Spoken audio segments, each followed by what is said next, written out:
Alhamdulillahirabbil alamin, thumma sholatu wassalamu ala asyrafil anbiya'i wal mursalin sayyidina wa maulana Muhammadin wa ala alihi wa ashabihi wa man tabi'ahum bi ihsanin ila yaumiddin.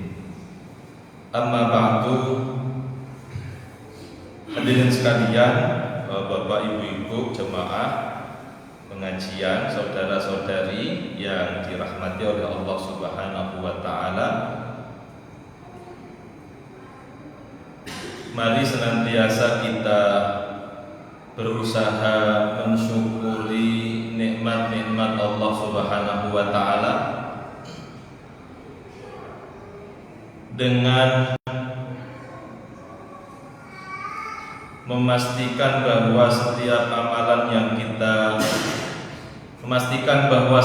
kenikmatan yang kita terima itu kita benar-benar gunakan dalam ketaatan, dalam kebaikan, karena memang sebenarnya rasa syukur itu diwujudkan dengan hal yang demikian.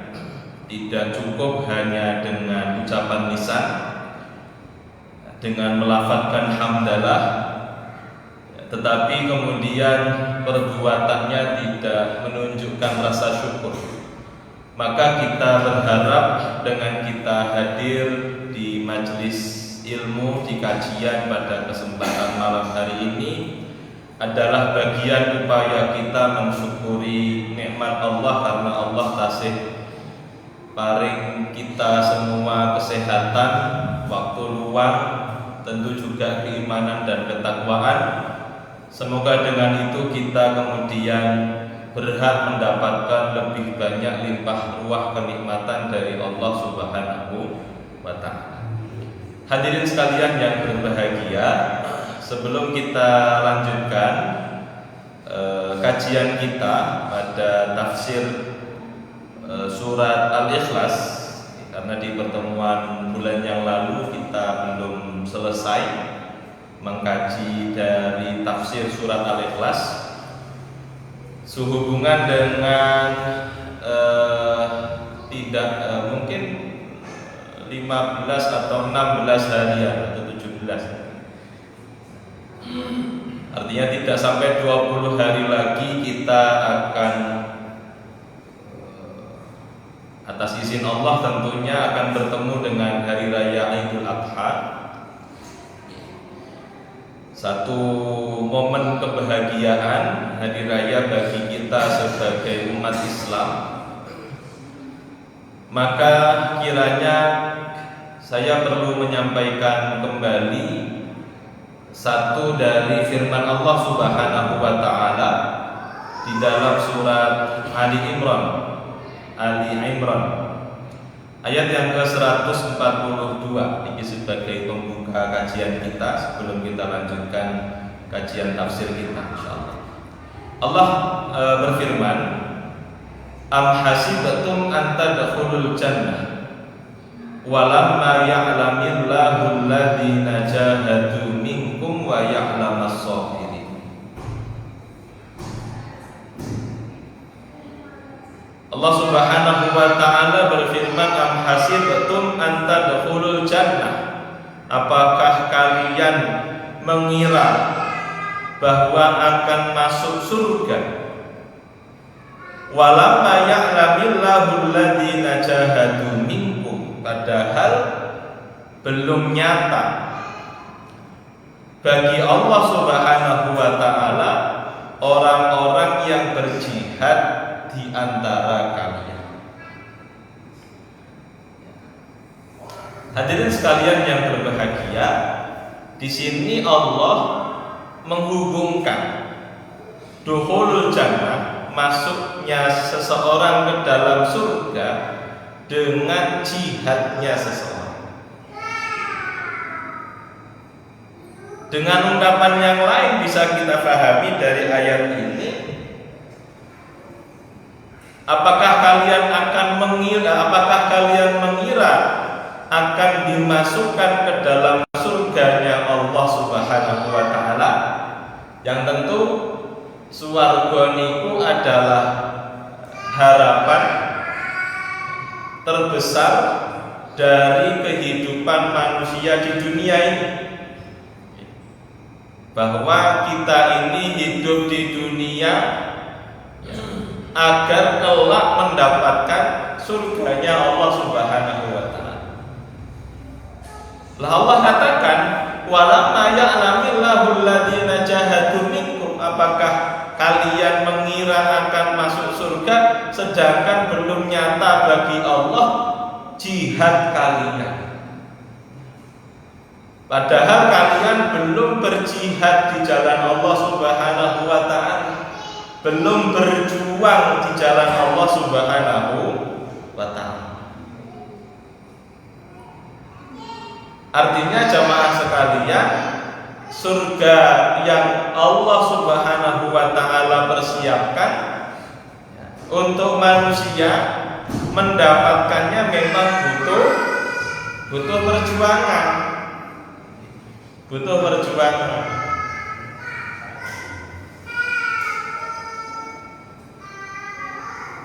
Dan sebenarnya hal tersebut sudah kita nyatakan dalam setiap ibadah sholat kita, dalam potongan doa iftitah. Ya, kalau yang doa iftitahnya kabiro walhamdulillahi katsiro, ya. Kalau yang doa iftitahnya Allahumma ba'id baini, ya, bukan di situ bagiannya, ya. Potongannya maksudnya. Di doa iftitah yang biasa kita baca, sebagian kita itu ada ungkapan doanya yang berbunyi inna sholati wa nusuki wa mahyaya wa mamati lillahi rabbil alamin. Iki terus ya. Ya sing dongane kabira walhamdulillah niku ada potongannya inna sholati wa nusuki wa mahyaya wa mamati lillahi rabbil alamin. Yang makna dari ungkapan itu ringkasnya adalah bahwa hidup matiku, segala kegiatan aktivitasku di dunia ini adalah untuk Allah. Berarti memang sebagai seorang muslim mukmin, kehidupan kita di dunia ini kehidupan sedang berjuang untuk Allah. Dan sebenarnya jamaah sekalian, semua manusia, orang beragama Islam, hidup di dunia ini memang untuk berjuang. Untuk berjuang. Cuma kalau kita berjuangnya lillah, untuk Allah. Kalau orang-orang di luar Islam ya mereka punya tujuan-tujuan dari perjuangan kehidupan mereka di dunia ini. Ada orang-orang yang hidupnya di dunia ini berjuang untuk hanya mendapatkan uang. Ya, jadi uripe ya, tangi turu, arep turu, bahkan turu sing dipikirnya duit. Itu ada sebagian orang yang seperti itu. Jadi semua manusia yang hidup di dunia ini pasti untuk berjuang, pasti. Tinggal dia berjuangnya untuk apa? Lah kita telah diajarkan oleh Rasulullah bahwa hidup mati kita, wa mahyaya wa mamati, hidupku matiku lillahi rabbil alamin, untuk Allah Subhanahu wa taala. Maka sekali lagi hidup kita ya di dunia ini berjuang untuk Allah, untuk mendapatkan surganya Allah Subhanahu wa taala. Pada kalanya, pada waktunya, sekarang dereng. Jika memang harus ya, kita ini berjuang untuk Allah dengan nyawa kita, ya tidak apa-apa ya, karena memang hidup kita ini berjuang untuk Allah. Pada waktunya Allah menghendaki kita berjuang dengan nyawa kita, tidak apa-apa. Hari ini secara langsung kita tidak diminta oleh Allah untuk berjuang dengan nyawa kita, karena kita alhamdulillah, ini hal yang perlu kita syukuri, kita hidup di negeri yang aman. Nah, secara garis besar, secara umum gitu. Nah, hadirin sekalian yang dirahmati oleh Allah Subhanahu wa taala, untuk berjuang di jalan Allah dengan nyawa, ya, itu memang butuh proses. Berat, ya, kalau bahasa hadisnya itu adalah wadirwatu sanamihi al-jihadu fisabilillah. Puncak amalan dalam Islam itu adalah berjuang di jalan Allah, berperang untuk agamanya Allah Subhanahu wa ta'ala. Itu puncak amalan. Kenapa? Ya karena yang dia serahkan untuk Allah adalah nyawanya.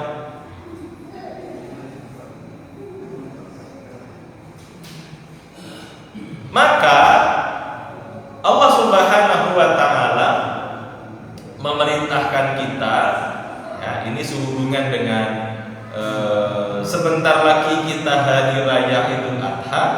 Allah Subhanahu wa ta'ala dalam waktu yang dekat ini, ya, atau bahkan sebagian kita sudah sedang melakukannya, meminta kita untuk berjuang, berkorban untuk Allah Subhanahu wa ta'ala dengan harta. Sebagian masyarakat kita hari-hari ini sudah mulai berjuang dengan harta mereka dengan melaksanakan haji. Karena haji itu di antara perkara yang paling besar terkait kemampuan untuk berhaji, terkait masalah harta. Dan memang tidak murah. Harus selain harus daftar, harus menunggu. Ini dalam rangka kita berkorban, berjuang di jalan Allah, ya, sebatas dengan harta kita hari ini, sebagian saudara kita. Nanti sudah ketika pada waktu pelaksanaan haji dengan tenaga. Ya, karena umumnya aktivitas haji itu adalah aktivitas badan, tawaf, mengelilingi Ka'bah 7 kali, sa'i, ya, berlari berjalan, ya, antara Safa dan Marwa 7 kali bolak-balik, wukuf di padang Arafah, berjemur, ya, di padang Arafah. Itu semuanya dalam rangka kita berjuang untuk Allah Subhanahu wa ta'ala dengan tenaga, dengan harta kita. Bagi yang belum, ya, bagi yang belum bisa berhaji, Allah Subhanahu wa ta'ala dalam ritual, ya, ibadah di hari raya Idul Adha, ya, Allah Subhanahu wa ta'ala memerintahkan kita untuk berjuang dengan harta kita. Maka Allah syariatkan ibadah yang bernama udhiyah, atau kita biasa sering menyebutnya dengan kurban, ya. Maka hadirin sekalian yang dirahmati oleh Allah Subhanahu wa ta'ala, itu adalah bagian dari kita berjuang di jalan Allah dengan harta kita. Harta yang sudah kita kumpulkan, kemudian kita salurkan, kita wujudkan harta tersebut dalam bentuk pengorbanan, berjuang di jalan Allah, melaksanakan ibadah udhiyah atau berkurban. Maka ini adalah tahapan, ya. Kalau orang sudah diberikan kemampuan untuk berudhiyah, berkurban, tapi dia enggan untuk berkorban, maka apalagi ketika nanti Allah Subhanahu wa ta'ala meminta kita untuk berjuang, berkorban dengan nyawa kita, pasti lebih berat, pasti. Maka sekali lagi ini adalah pembelajaran, proses pembelajaran bagi kita ya, yang diberikan kemampuan oleh Allah, ya, diberikan kelapangan rizki, ya, bisa berkorban, mestinya dia gunakan hartanya untuk berjuang dengan melaksanakan ibadah kurban.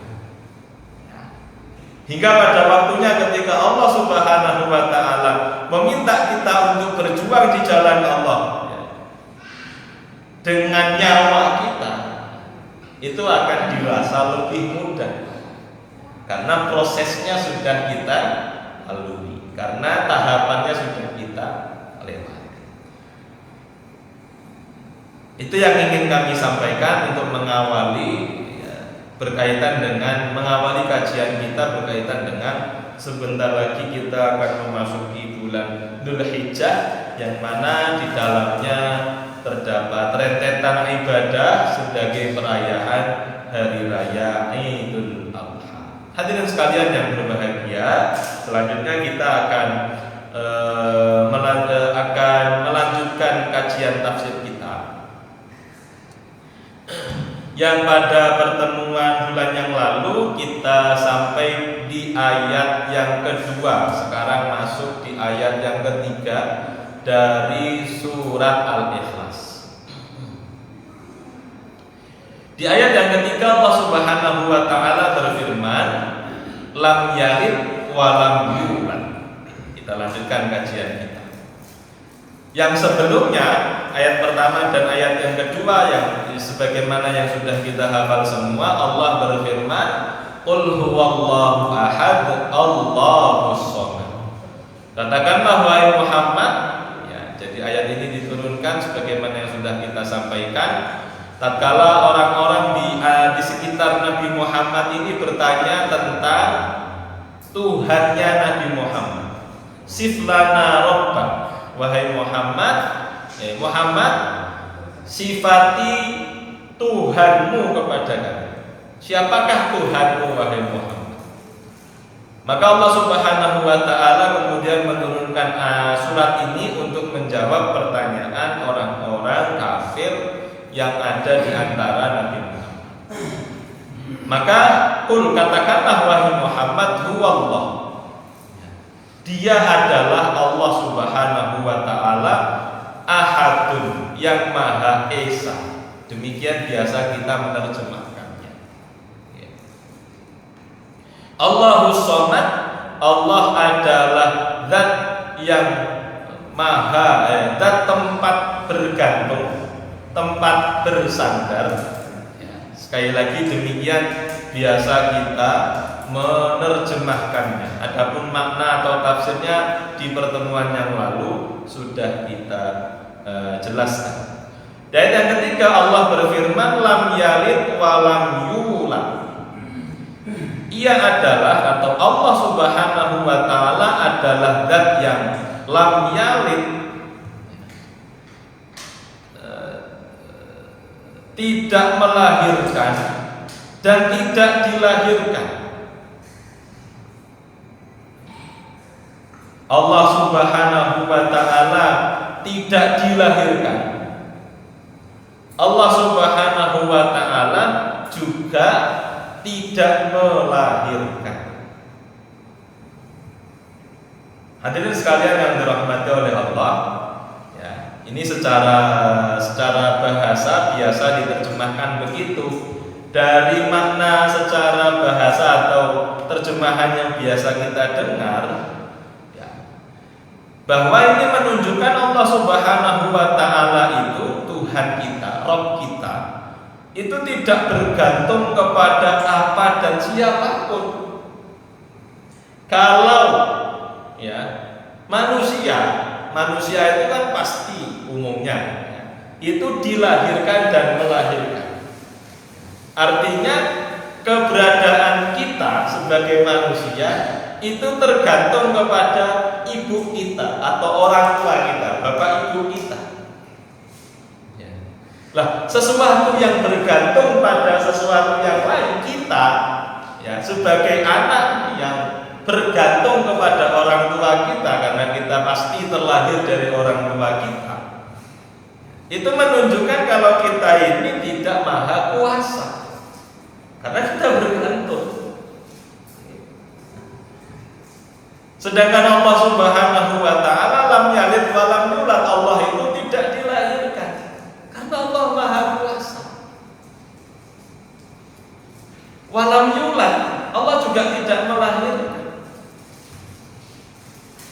Maka hadirin sekalian yang dirahmati oleh Allah Subhanahu wa taala, para ulama memaknai lam yalid wa lam yulad ini dengan ungkapan al-hayyu al-qayyum. Allah Subhanahu al-hayyu al-qayyum itu sebenarnya potongan dari ayat kursi. Allahu la ilaha illa huwal hayyul qayyum.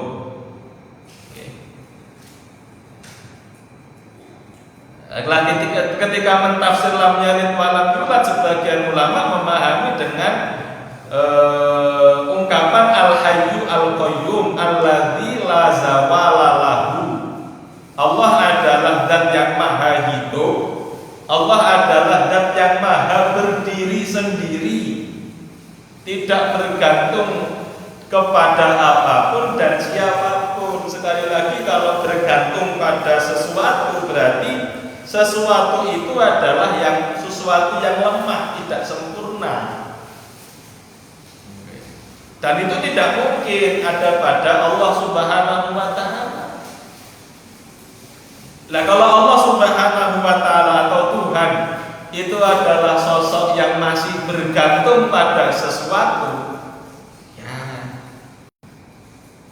ya dia tidak pantas dijadikan sebagai Tuhan kalau begitu. Buat apa kita menyembah, kita menghamba kepada sosok yang masih bergantung kepada sesuatu? Logikanya begitu. Kita ini maunya menyembah dan menghamba kepada zat yang maha kuasa, tidak bergantung kepada apapun, kepada siapapun, dan itu Allah Subhanahu wa taala. Dan itu adalah Allah Subhanahu wa taala. Hadirin sekalian yang dirahmati oleh Allah, selanjutnya ada yang mengatakan bahwa ayat yang ketiga ini lam yalid wa lam yulad itu adalah tafsiran atau penjelasan dari ayat yang kedua. Jadi ketika Allah berfirman Allahus Shomad, apa arti dari as-Shomad? As-Shomad itu adalah alam yalid walam yulad. Yang gampangannya adalah yang maha kuasa, begitu. Kembali kepada ayat yang pertama nantinya, karena sebenarnya ayat 2, 3, dan 4 itu hanyalah penjelasan atau rincian dari ayat yang pertama. Allah Maha Esa. Karena Allah Maha Esa, maka Allahus Shomad, Allah tempat bergantung. Lam yalid wa lam yulad, Allah tidak dilahirkan dan tidak melahirkan, alias Allah tidak punya anak. Allah tidak punya anak.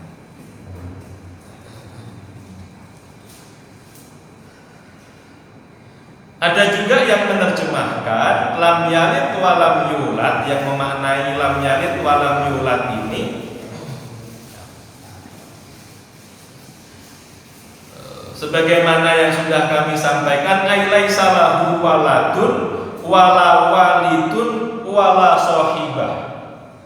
Allah adalah zat yang tidak punya bapak, tidak punya orang tua. Wala walidun, Allah juga tidak punya anak. Wala shahibah, Allah tidak punya istri, pasangan. Tidak punya pasangan. Karena sekali lagi, kalau Allah punya orang tua, berarti Allah tidak maha kuasa. Kalau Allah punya istri, berarti Allah tidak maha kuasa. Sekali lagi seperti itu kurang lebih maknanya. Ini adalah ungkapan dari para ulama yang maknanya itu adalah sama sebenarnya, sebagaimana yang dikatakan oleh Imam Abdul Qasim At-Tabrani, bahwa semua tafsiran dari para ulama itu maknanya sama. Lam yalid wa lam yulad itu maknanya Allah Maha Kuasa gitu. Hanya ungkapannya berbeda-beda dari para ulama. Selanjutnya terakhir kita lanjut di ayat yang keempat. Walam yakul lahu kufuwan ahad. Dan tidak ada baginya yang sekufu, tidak ada satupun dari manusia atau apapun yang sekufu. Sekufu itu setara dengan Allah Subhanahu wa ta'ala. Itu biasanya diterjemahkannya begitu. Kalau kata para ulama ketika menafsirkan walam yakul lahu kufuwan ahad, ya, ada yang mengatakan yakni la sahibah, tidak ada yang sepadan dengan Allah. Tidak ada. Ya. Kalau dalam ayat yang lain dikatakan laisa kamitslihi syai', ya. Tidak ada sesuatu pun yang menyerupai Allah Subhanahu wa ta'ala.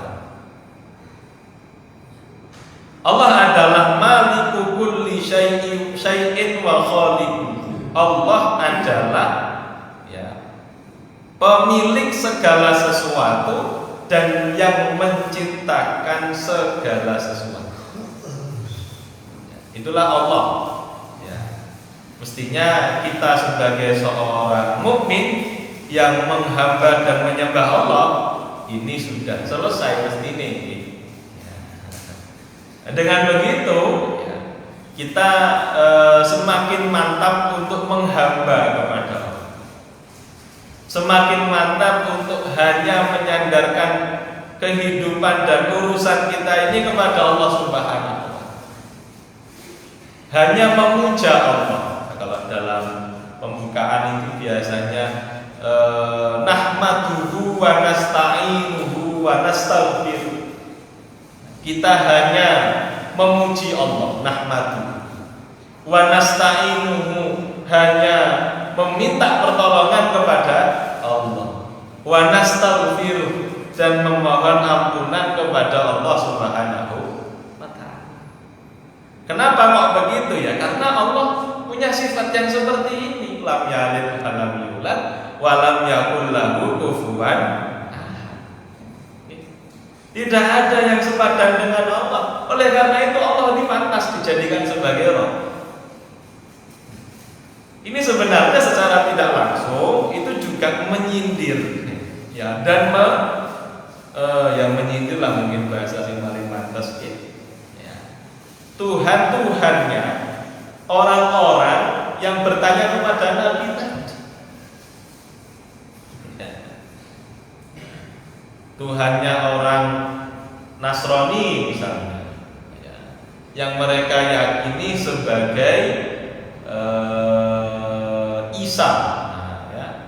Tapi mereka mengatakan Isa itu adalah ibnu, anaknya Allah Subhanahu wa ta'ala. Tapi yang disebut Isa. Ya. Maka nggak keren kalau Isa ini adalah anaknya Allah. Lah kenapa yang disembah nggak Allah saja? Kok malah anaknya Allah? Sama orang Yahudi juga punya Tuhan, namanya Uzair, ibnullah juga. Mereka menganggap bahwa Uzair yang mereka sembah itu adalah anaknya Allah. Itu kan aneh. Lah kenapa enggak nyembah bapaknya saja? Kok nyembah anaknya?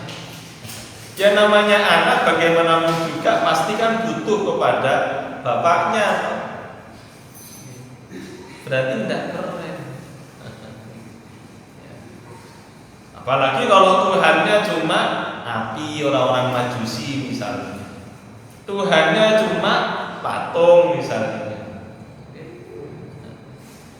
Jadi jawaban dari Allah ini sekaligus menyindir Tuhan-Tuhannya orang-orang yang ada di sekitaran Nabi Muhammad pada masa itu.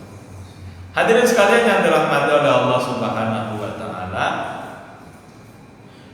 Ibnu Katsir menyebutkan satu hadis ketika mentafsir ayat ini.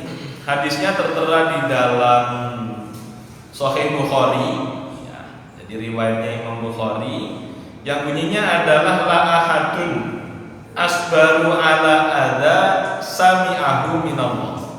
Tidak ada sosok yang paling sabar atas celaan yang dia dengar daripada Allah Subhanahu wa taala. Jadi Allah Subhanahu wa taala, ya, di antara kesempurnaannya adalah zat yang paling sabar. Kenapa? Innahum yaj'aluna lahu waladan wa huwa yarzuquhum wa yu'afihim. Kenapa kok Allah adalah zat yang paling sabar? Karena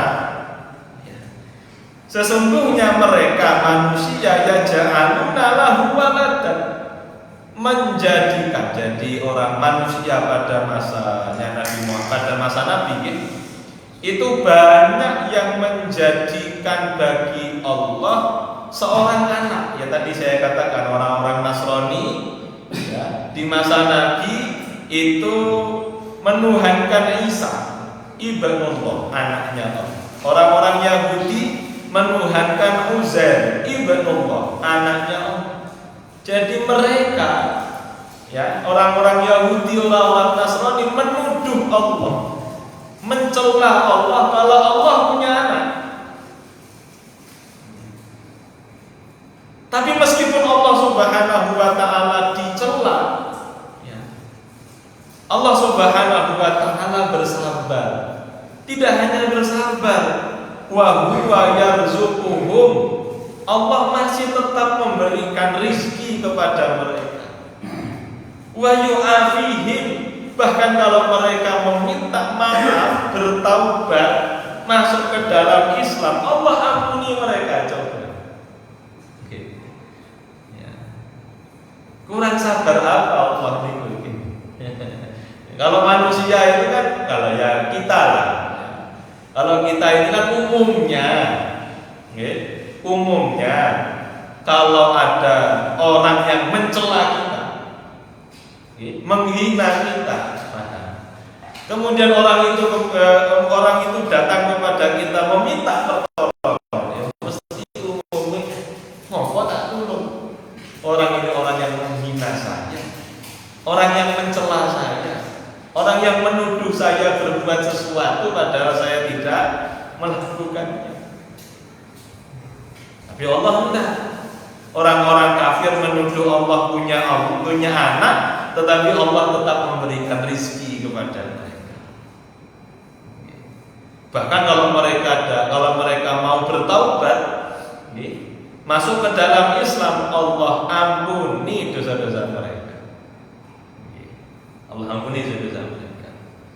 Tidak hanya itu, ya, dalam ungkapan yang lain, hadis yang lain, bahkan amal-amal yang dulu mereka lakukan dalam kekafiran, dalam kondisi kafir, itu dianggap oleh Allah menjadi amal soleh.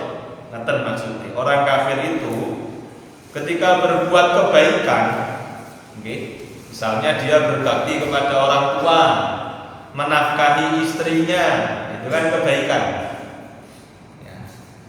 Ketika dia mati dalam kondisi kufur, maka segala kebaikannya akan sia-sia di sisi Allah. Tidak ada manfaatnya. Wa may yakfur billahi faqad habita amaluhu. Demikian firman Allah. Yang semisal dengan ayat ini banyak. Ya, siapa yang kufur kepada Allah, tidak mengimani Allah Subhanahu wa taala, habita amaluhu. Semua amalnya hilang, sia-sia. Tidak ada manfaatnya. Terutama di kehidupan akhirat nanti, ya. Oh, saya dulu di dunia berbakti kepada orang tua, sia-sia, karena dia kafir, tidak menuhankan Allah. Nanti di akhirat. Tetapi ketika dia sebelum wafat atau sebelum mati, dia kemudian bertaubat, masuk ke dalam Islam, meninggal dalam kondisi muslim, ya, maka amal-amal baik yang dia lakukan semasa dia kafir itu dicatat kebaikan amal soleh di sisi Allah Subhanahu wa Ta'ala. Ukuran baik apa coba? Sudah dimaafkan karena mencela Allah, ya, kebaikan-kebaikan yang dia lakukan semasa dia kufur itu dicatat amal soleh di sisi Allah Subhanahu wa Ta'ala. Niku Allah Subhanahu wa Ta'ala. Dalam ungkapan yang lain, dalam hadis yang lain dikatakan, ya, hadis qudsi ini, ya, kadzabani ibnu Adam, ya, walam yakun lahu dzalik, wa syatamani walam yakun lahu dzalik. Anak manusia atau manusia itu telah berdusta kepada atas namaku, padahal aku tidak mengatakannya. Wasyatamani, telah mencelaku, menghinaku, padahal celaan itu tidak pantas bagi. Ya. Apa yang dilakukan oleh manusia terhadap Allah, berdusta atas Allah? Fa amma takdzibu ya fa qawluhu lan yu'idani kama bada'an. Ya. Adapun kebohongan manusia, banyak manusia yang menganggap bahwa aku, Allah Subhanahu wa Ta'ala, tidak akan mampu mengembalikan manusia sebagaimana wujud manusia. Banyak orang yang menganggap bahwa Allah tidak akan kembali membangkitkan manusia setelah dia mati. Setelah jasadnya dikubur, dimakan oleh hewan tanah, ya, tidak tersisa sedikit pun. Banyak orang yang tidak percaya. Mana mungkin Allah Subhanahu wa Ta'ala bisa mengembalikan wujud manusia sedia kala. La yu'idani kama bada'an. Walaysa awwalul khalqi bi ahwani alayya min i'adatihi. Allah kemudian menjawab, kalau aku, kata Allah, itu mampu menciptakan sesuatu, maka mengulanginya itu lebih mudah. Termaksudnya. Ya. Kalau kita bawa kepada manusia, biar mudah dipahami. Kalau orang itu bisa menciptakan satu HP, menciptakan HP kembali yang semisal, lebih mudah bagi dia.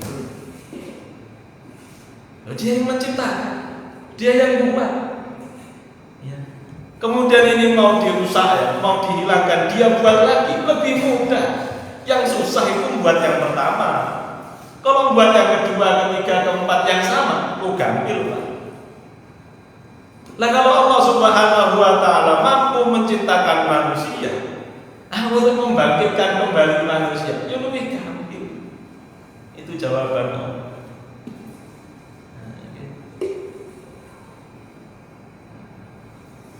Banyak orang di sana, di luar sana yang tidak percaya tentang hal tersebut. Mana mungkin Allah akan bangkitkan kita kembali setelah kita wafat? Ya. Padahal itu mudah sekali. Yo, jawabannya Allah, loh, kalau Allah membuat kamu itu bisa, menciptakan manusia itu bisa, lah apalagi membangkitkan lagi, ya lebih gampang. Nah, begitulah kurang lebih.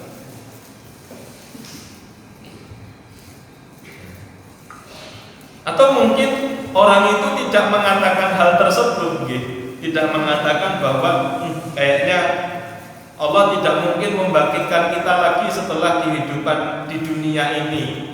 Tapi ada juga orang itu yang perbuatannya, aktivitas kesehariannya itu seakan-akan kaya orang urip meh oleh akhirat. Jadi perbuatan dia di dunia ini, dari bangun tidur lagi, itu kayak dia tidak percaya akan adanya kehidupan setelah kematian. Alhamdulillah kalau ada seperti itu. Secara lisan seakan-akan aku percaya, iman pada hari akhir percaya. Tapi sekali lagi masalahnya keimanan itu tidak cukup diucapkan secara lisan. Ungkapannya para ulama, ya, iman itu al-iqraru bil qalbi, harus ditetapkan dengan hati. Kemudian al-qaulu bil lisan, diucapkan dengan lisan. Yang terakhir iman itu harus wal amalu bil jawari, harus ditunjukkan dengan perbuatan. Keimanan tidak cukup di dalam hati, aku percaya pada hari akhir. Diucapkan dengan lisan, percaya aku.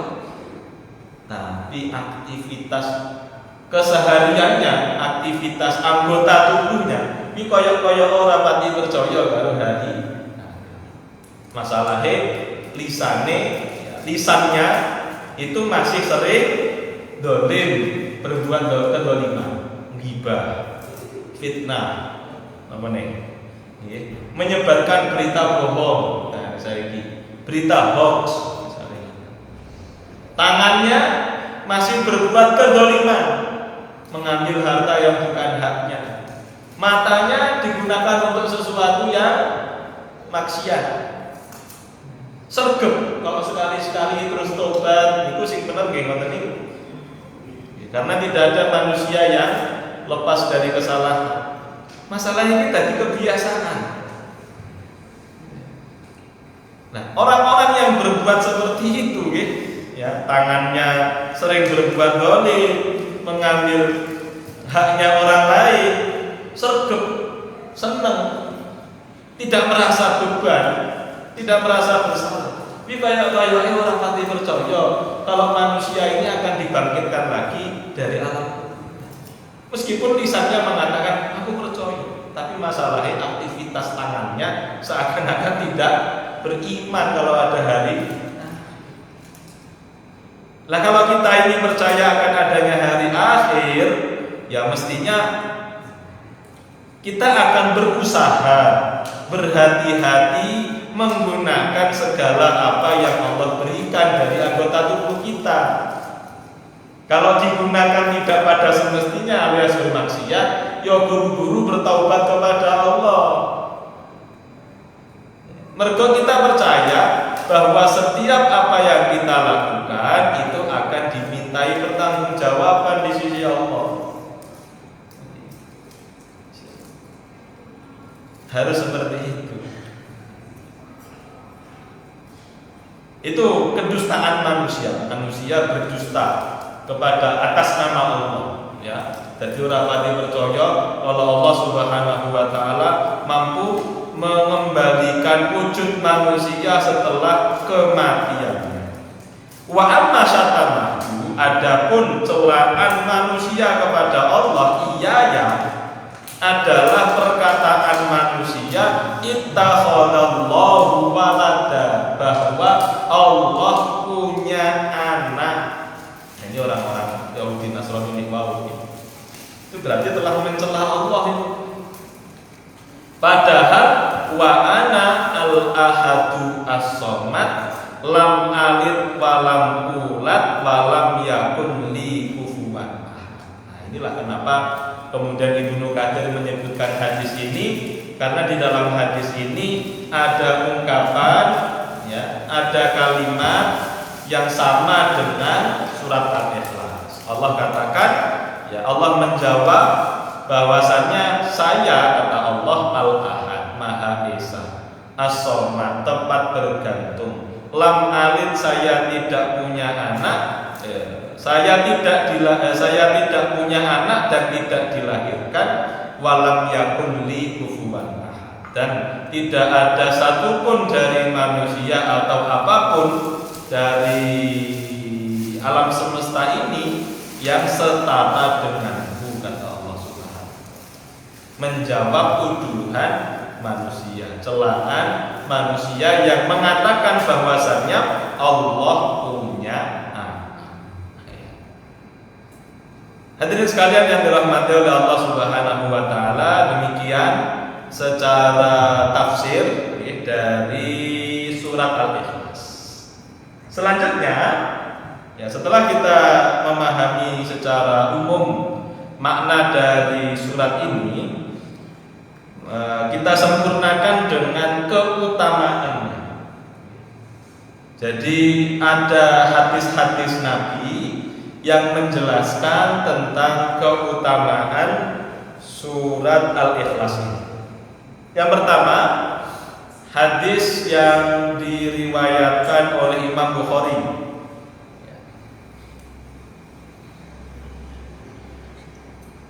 dari Ibunda Aisyah radhiyallahu anha, bahwa Nabi Shallallahu alaihi wasallam itu pernah mengutus seseorang dalam kelompok, dalam satu pasukan kecil perang, namanya Sariyah. Jadi Rasulullah membentuk sekelompok kecil pasukan perang. Ada salah satu dari sahabat Rasulullah, wa kana yaqra'u li ashabihi fi sholatihim, fayahtimu bi qul huwallahu ahad. Satu sosok sahabat ini dalam tadi pasukan kecil tadi, itu kalau mengimami sholat pasukan kecil tadi, selain setiap membaca surat, setelah membaca Al-Fatihah kan disunnahkan membaca beberapa ayat dari Al-Quran, atau satu surat pendek dari Al-Quran. Nah, sahabat ini kalau menjadi imam pasti, di akhir dia membaca surat itu pasti membaca qul huwallahu ahad. Cara gampangannya, baca, mungkin sahabat ini membaca dulu surat Sabbihisma rabbikal a'la, tapi setelah itu mesti baca Bismillahirrahmanirrahim qul huwallahu ahad. Mesti. Nanti rakaat kedua begitu. Setiap sholat begitu.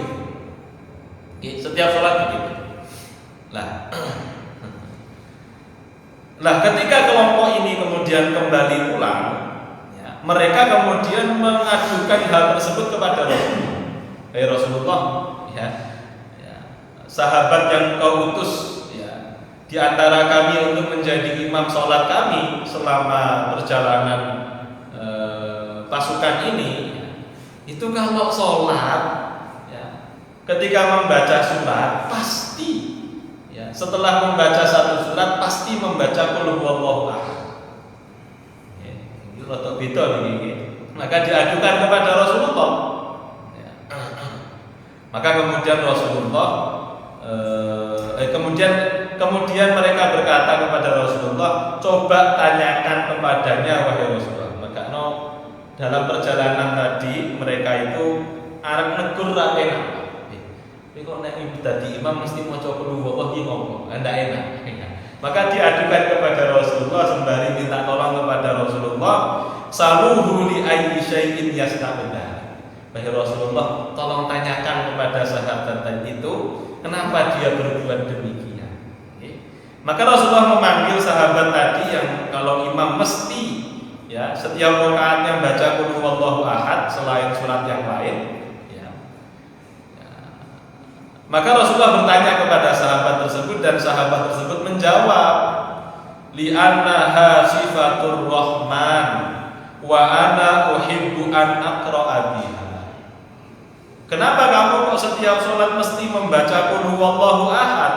Kata sahabat tadi, wahai Rasulullah, karena surat Al-Ikhlas itu berbicara tentang sifatnya Allah.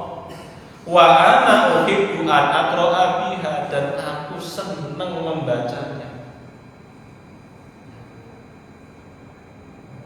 Karena saya cinta Allah, saya suka membaca sifat Allah, menyebut sifat-sifat Allah Subhanahu wa ta'ala.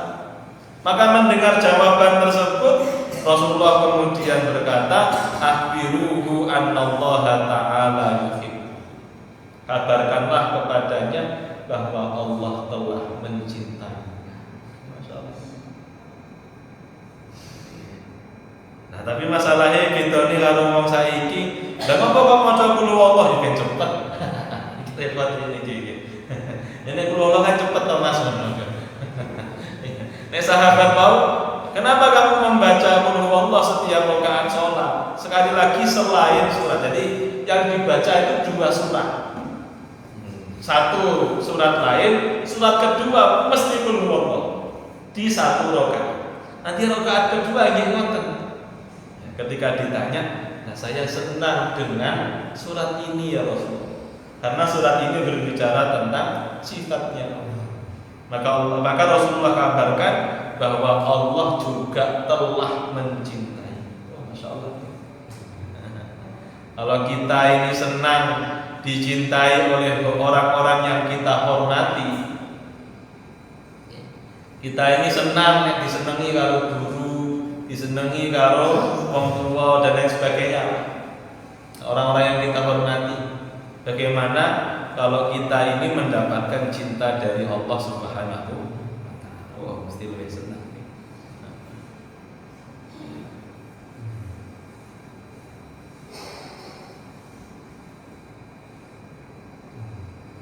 Kemudian dalam kalau ini sama ini diulang lagi. Ada kana rajulun minal ansor, tapi nanti mirip ini maknanya. Ada seseorang dari kalangan ansor. Jadi sahabat itu kan dibagi 2 ya. Ada sahabat muhajir, orang-orang yang berhijrah dari Mekah menuju Madinah. Ada sahabat ansor. Sahabat ansor itu sahabat yang menerima ya, bahkan menolong ya, sahabat-sahabat yang baru berhijrah dari kota Mekah. Karena sahabat yang hijrah dari kota Mekah itu kebanyakan mereka datang ke kota Madinah tidak banyak membawa harta. Bahkan termasuk Rasulullah, semua harta mereka ditinggal di kota Mekah. Mereka hanya membawa harta yang cukup bisa mereka bawa memenuhi kebutuhan perjalanan hijrah mereka. Jadi ketika mereka datang ke kota Madinah itu mereka tidak punya apa-apa. Nah, sahabat yang ada di Madinah yaitu sahabat Ansor ini mereka menolong sahabat muhajir. Bahkan sebagian mereka ada yang memberikan rumah mereka. Aku duwe omah loro, iki sijine nggo kowe gitu. Itu namanya sahabat Ansor. Nah, ada seorang sahabat dari kalangan Ansor yang menjadi imam di Masjid Quba. Kalau yang sampun haji nopo sampun umroh mestinya pernah ke Masjid Quba. Fakana kullama iftataha suratan yaqra'u biha lahum fi shalah thumma yaqra'u bihi. Iftataha bi qul huwallahu ahad hatta yufridu minha. Summa kana yaqra'u suratan. Jadi kalau dalam hadis yang kedua ini dikatakan seorang sahabat dari kalangan Ansor ini kalau jadi imam mesti surat yang dibaca pertama adalah qul huwallah. Baru setelah itu membaca surat yang lain. Nanti rakaat kedua nggih ngoten. Qul huwallah sih. Baru surat yang lain. Ya. Lah, kemudian jamaah dari sahabat tadi, jamaah sholat, kemudian berkata kepada sahabat tadi, ya, kenapa kamu senantiasa mengawali bacaan suratmu dengan Al-Fatihah? Kenapa enggak dengan Al-Fatihah? Dengan Qul huwallahu ahad. Kenapa enggak cukup sekali saja? Ya di rakaat pertama saja. Nanti rakaat kedua ya rasa balik ini Qul huwallahu. Baca yang lain nanti di rakaat selanjutnya. Nah kemudian sahabat dari kalangan Ansor ini menjawab, ma'ana bitarikiha. Saya tidak mau meninggalkannya. Yo nek aku dadi imam yo ngene iki. Ya. Sampai dia berkata, in ahbabtum an u'ammimakum ya bidzalika. Nek kowe seneng aku dadi imam, ya sudah.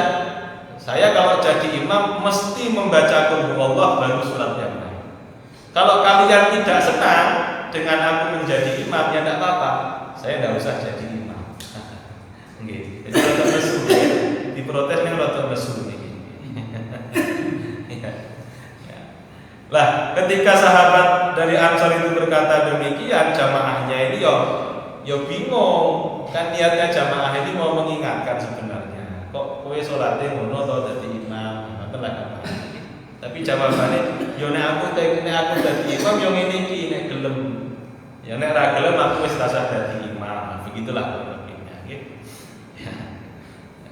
Padahal mereka para jamaah ini menganggap ya sosok sahabat dari kalangan Ansor ini yang paling bagus bacaan sholatnya, dialah yang paling pantas jadi imam begitu. Maka suatu saat mereka ini mendatangi Rasulullah dan mengabarkan tentang imam di Masjid Quba tadi, dari sahabat Ansor tadi, bahwa mereka punya imam yang kalau setiap rakaat pertama mesti baca qul huwallah baru surat lain. Rakaat kedua qul huwallah pasti baru surat lain. Maka Rasulullah kemudian memanggil sahabat Ansor tersebut. Wahai fulan, ma yamna'uka an taf'ala ma ya'muruka bihi ashab. Apa yang membuatmu tidak melakukan saran yang telah diberikan oleh jamaah? Kenapa enggak kamu baca surat yang lain aja? Ya qul huwallahnya di satu rakaat yang lain jangan qul huwallah lagi. Maka kemudian sahabat dari Ansor tadi yang tidak disebutkan siapa namanya menjawab, wahai Rasulullah, inni uhibbuha. Saya senang dengan surat ini wahai Rasulullah. Saya cinta dengan surat ini. Maka Rasulullah kemudian menjawab, hubbuka iyyaha adkhalakal jannah. Cintamu kepada surat Al-Ikhlas menjadikanmu masuk surga. Masya Allah. Tapi ini kan cinta ini terus cinta, seneng. Orang mereka pengen cepet sholat.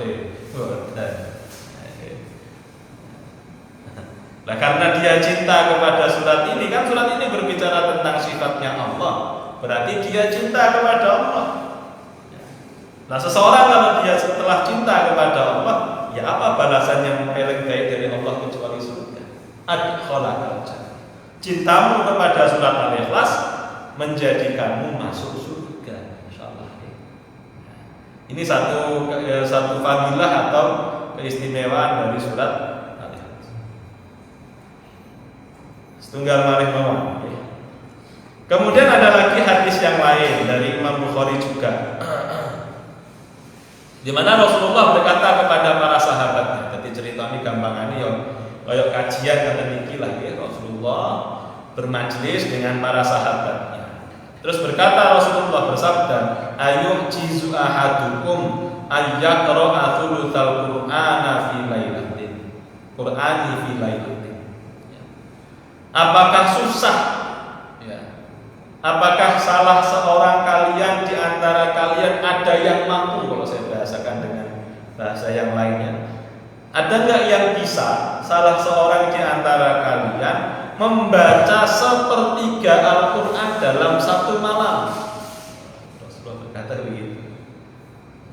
Sapa sing iso dalam satu malam membaca sepertiga Al-Quran? Cara Al-Quran 30 juz berarti 10 juz. Cara sak juz ki ada sak juz 10 lembar. Ya berarti 10 ping 10 100 lembar. Nah, Mas, sejuz sedina yang bukan. Demikian para sahabat. Ya, para sahabat pun menjawab, ayyuna yutiku dzalika wahai Rasulullah. Tidak ada satupun di antara kita yang mampu wahai Rasulullah. Secara umum maksudnya, ya, satu hari 10 juz, enggak satu malam, enggak satu hari, satu malam 10 juz. Ya siapa yang mampu di antara kita wahai Rasulullah? Maka Rasulullah kemudian menjawab, faqala Allahul wahid as-somad, maksudnya adalah surat Al-Ikhlas, qul huwallah, itu thuluthul Quran, sepertiga. Berarti aku nek maca qul huwallah ping 3 khatam berarti sebenarnya ngono gitu. Maka kemudian kita perlu memahami apa makna dari sabda Nabi ini. Para ulama kebanyakan para ulama memahami sabda Nabi ini bahwa qul huwallahu ahad itu adalah thuluthul Quran, artinya adalah bahwa makna kandungan yang ada di dalam surat Al-Ikhlas itu adalah kandungan isinya itu sepertiga. Karena kata para ulama, Al-Quran itu kalau diringkas, ya, intisarinya berbicara tentang 3 perkara. Oke. Tentang 3 perkara. Nah, salah satunya adalah tentang sifat Allah, asma dan sifatnya Allah Subhanahu wa ta'ala.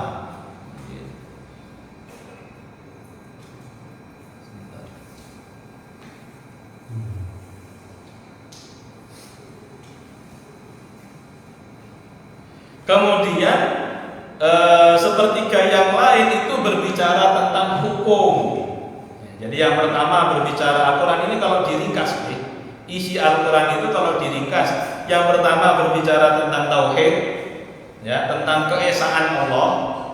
Yang kedua berbicara tentang hukum, ya, kemudian kita mengenalnya fikih, di contohnya sholat, di contohnya zakat, haji dan seterusnya. Bagaimana hukum dalam berkeluarga, bermasyarakat, semuanya ada ketentuannya di dalam Al-Quran. Yang ketiga, Al-Quran itu berbicara tentang kisah. Jadi diringkas, isi Al-Quran itu telur, kisah, ya, cerita, ya, tentang umat-umat terdahulu atau tentang peristiwa yang akan terjadi hari kiamat misalnya. Kemudian yang kedua bicara tentang hukum, tentang aturan kehidupan, ya, manusia di dunia. Yang ketiga bicara tentang tauhid. Nah, berangkat dari sini, qul huwallahu ahad atau surat Al-Ikhlas itu berbicara tentang tauhid, qul huwallahu ahad, tentang keesaan Allah Subhanahu. Itulah makna dari hadis Nabi bahwa qul huwallahu thuluthul Quran. Qul huwallah ini kandungannya adalah sepertiga Al-Quran karena dia berbicara tentang tauhid. Jadi itu maknanya. Ya, jadi kalau ada orang yang bilang aku mampu wis khatam Quran, lah kok maca qul huwallah itu salah. Tidak seperti itu memahaminya. Tidak seperti itu memahaminya. Karena kalau dipahami seperti itu, jadinya hadis Nabi yang mengatakan bahwasannya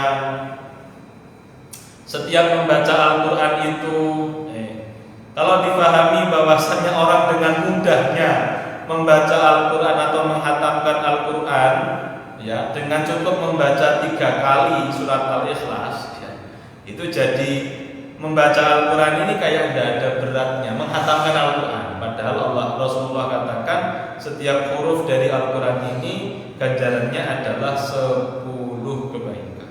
Itu agar kita senantiasa membaca Al-Quran, selain karena Al-Quran adalah pedoman hidup kita, petunjuk dalam kehidupan kita di dunia, juga karena ganjaran yang Allah Subhanahu wa ta'ala persediakan. Maka saya kira apa yang bisa kami sampaikan pada kesempatan malam hari ini, sekaligus ini akhir dari tafsir surat Al-Ikhlas.